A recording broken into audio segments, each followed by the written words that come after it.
Welcome to the 6th module on real-time simulation of fax devices using OPAl RT. In today's session, we are going to see the basic working principle, control scheme as well as real-time simulation of TCSC using OPAl RT. Now earlier while discussing control scheme of STATCOM, a shunt device, we have seen that the shunt compensation is effective in maintaining the overall voltage profile of a transmission line.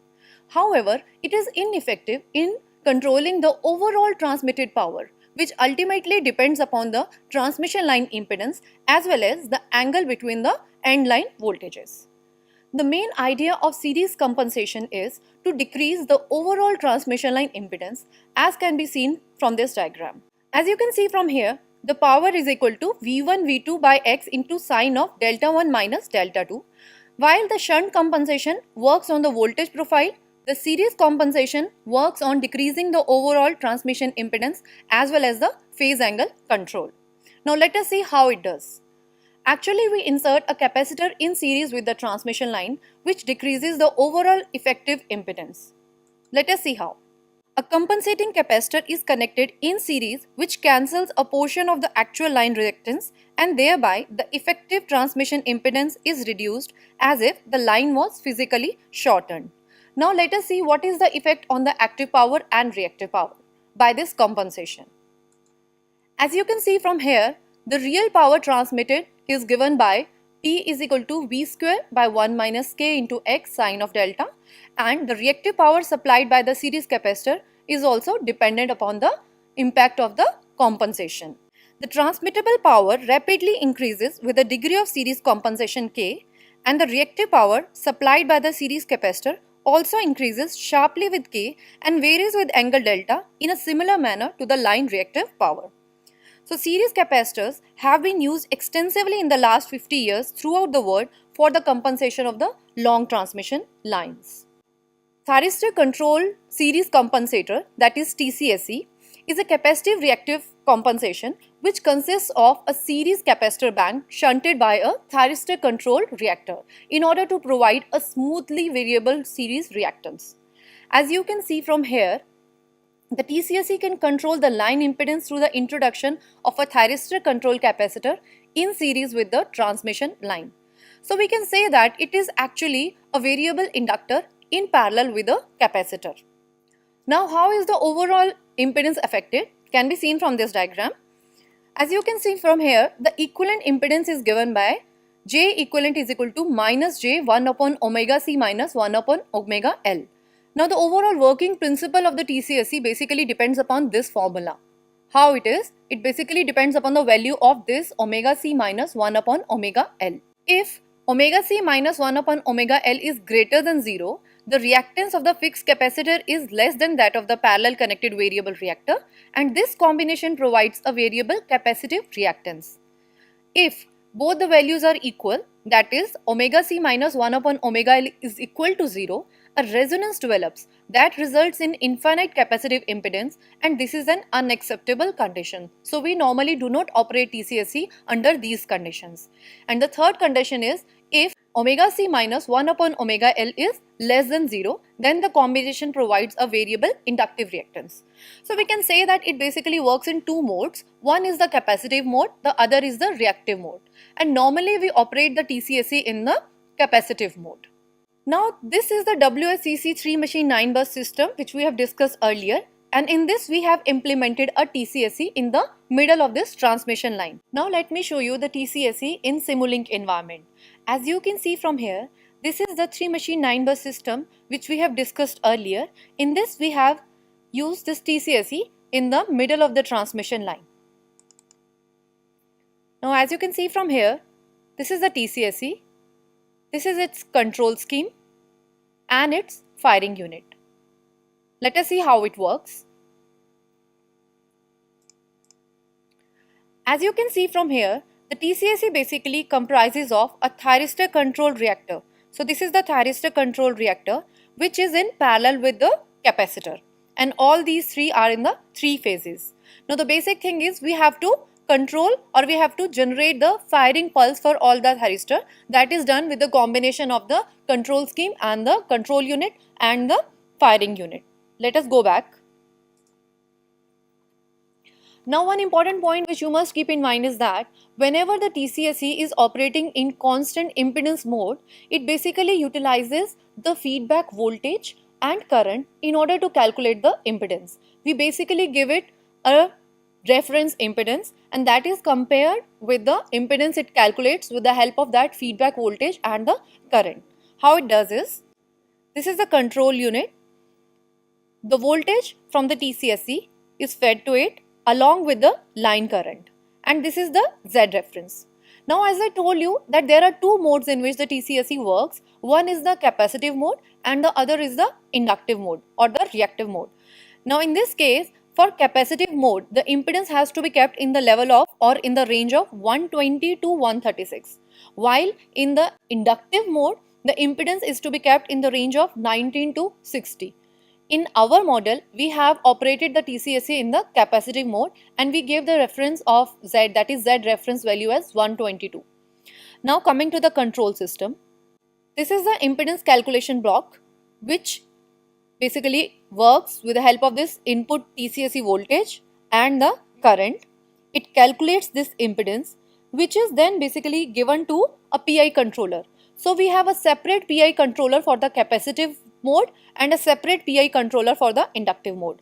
So this is the controller for the capacitive mode and this is the controller for the inductive mode. So what it has done is basically it has compared the Z reference with the Z measure which was given by the impedance calculation block, and ultimately it generates this alpha. Now this alpha is then, let us go back again. Now this alpha is then fed to this firing unit.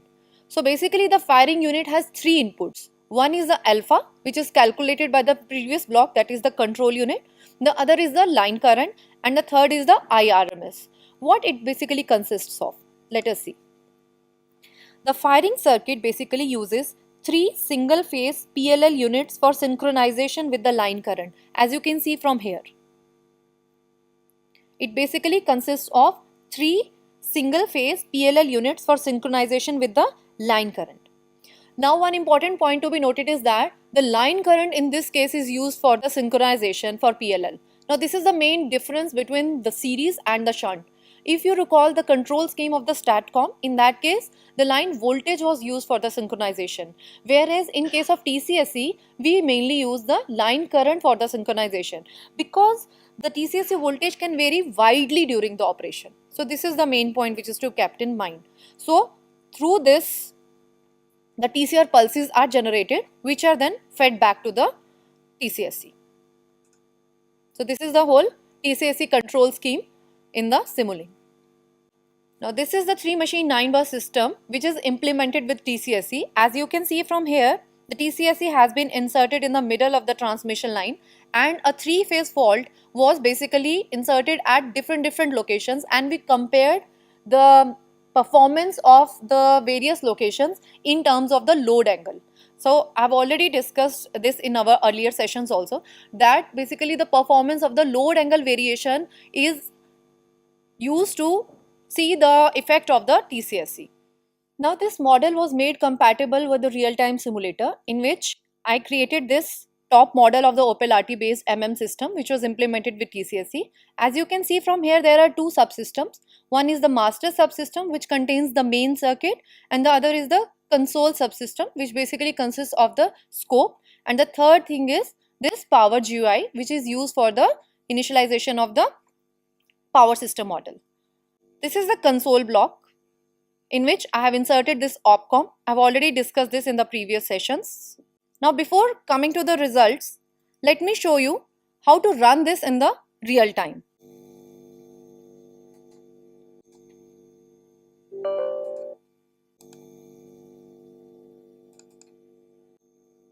Now here I will create a new project. Either I can go here or else I can go to the file, create a new project, new RT lab project.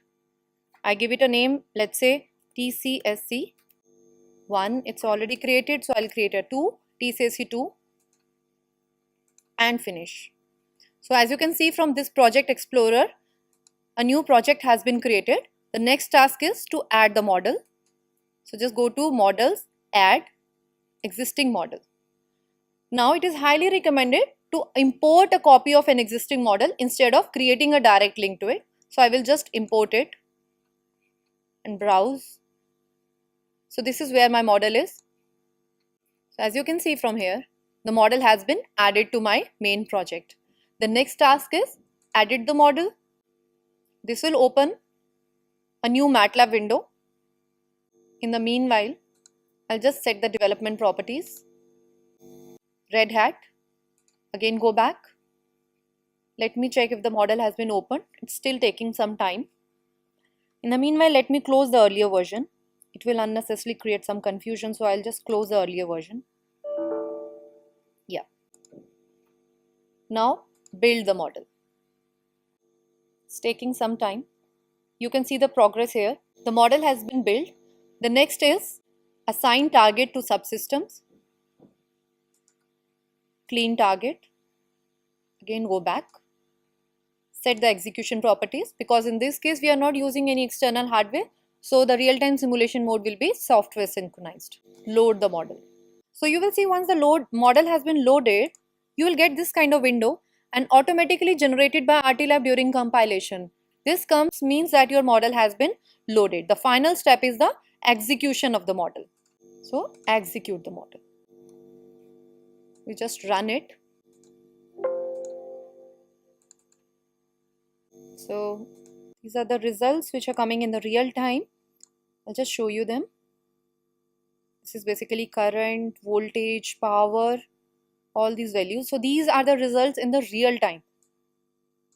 Apart from that, we can also see the load angle, variations. Take some time. Actually, we inserted a fault at 15 seconds and it was given for 1 second. So now let us see what are the results for the variation of the load angle. So these are the results which I got. This is the variation of the relative load angular position, that is load angle 1 to 2. So basically, as I told you, that we inserted the fault at different locations and then we compared the result. So this is the result for the location number 2, and this is the variation of relative load angular position 2 and 3. Similarly, variation of relative load angular position, load angle 3 and 1. Now for different fault locations, this is the comparison for the time taken to attain stability at load location 1, location 2, location 3 and location 4. This is the result for uncompensated and this is the result for the compensated. This is for 1, 2, 2, 3 and 3, 1. Similarly, we have a comparison for different fault locations for the steady state stable values and also the maximum overshoot for the various locations. Now these are the observations. The 3-phase short circuit fault at generator and location 2 and location 4. Now let us see what is this location 2 and location 4. This is basically the generator end. I'll show you. Yeah, this is location 2 and location 4. So from the results we saw that the fault at these two locations, that is near the generator, was the most severe one, while one at location 1 was lesser and the one location 3 that is near the load was the least severe. So that is very important, that what is the effect of the fault location also we have studied with and without TCSC. Now going back, the fault at the middle of the transmission line, that is location 1, is more severe than the same fault occurring at load site location 3. And we have seen that the system with TCSC shows a much faster operation in damping post-fault oscillations rather than in the system without controller. Now these are the results which are quite similar to the one we obtained for the StatCom. However, there is one main important difference, which is here.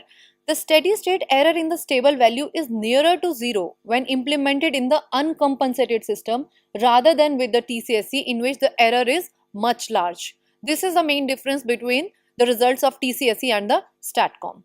And for location 2, because as I told you, the graphs which I showed you were for the location 2, that is near the generator number 2.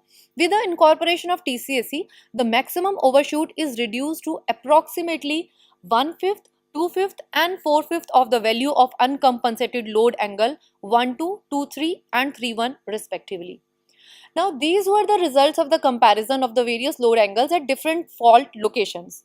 We also studied what is the effect of the change in the fault clearing time. As I told you that in this case we had inserted the fault at time 15 seconds and the fault clearing time was taken as 1 second. Now let us see what is the impact of the change in the fault clearing time. So accordingly, different fault clearing times were selected. As you can see from here, 0.2, 0.4, 0.6 and 0.8 and 1, and accordingly the time taken to attain stability was attained in this way. Similarly, the steady state stable values were also found for the various fault clearing times, as well as the maximum overshoot of the various load angles at different fault clearing time was calculated. These are the observation. We can say that the time taken to attain stability for an uncompensated system increases with the increase in the fault clearing time. However, for a compensation system using TCSC, it remained nearly the same. Similarly, the steady state error decreases with the increase in the fault clearing time for the uncompensated system, whereas using TCSC, it remained nearly constant. Also, the maximum overshoot increases with the increase in the TCSC for an uncompensated system, whereas it remains nearly the same for a TCSC based system. So these were the various observations we found by changing the fault clearing time. So in today's session, we have seen the basic working principle, control scheme and real-time simulation of TCSC using OPAl RT. We also saw what is the effect of the change in the fault location as well as changing the fault clearing time on the various load angles for the TCSC. Thank you.